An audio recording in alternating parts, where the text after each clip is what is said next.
Research is showing that practicing psychologists, and particularly the Queensland region, are not paying as much attention to disclosures of childhood animal abuse as perhaps would be indicated that they should be doing by the literature.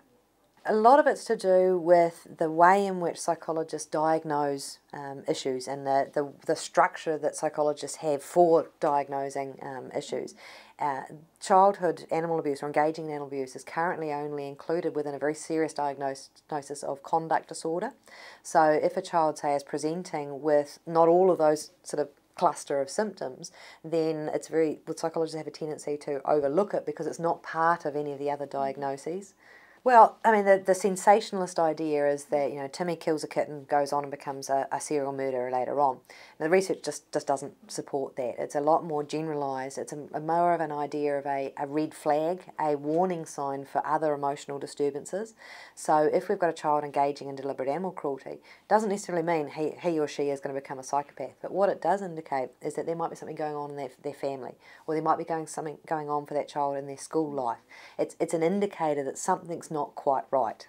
And much like anything else, when something's small, it's a lot easier to treat than if you wait until they're 20 or 30 and engaging in family violence.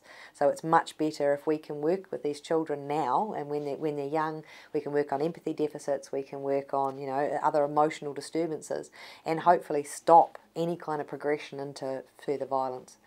We would absolutely love to take this further and have a look at how teachers and social workers see this kind of activity, because we're very aware, we've had some anecdotal reports from teachers here within the sort of the Rockhampton region, that they become aware of children's cruelty to animals within the sort of school setting, but they have no ability. Who do they report that to? What do they do? How can they work on it?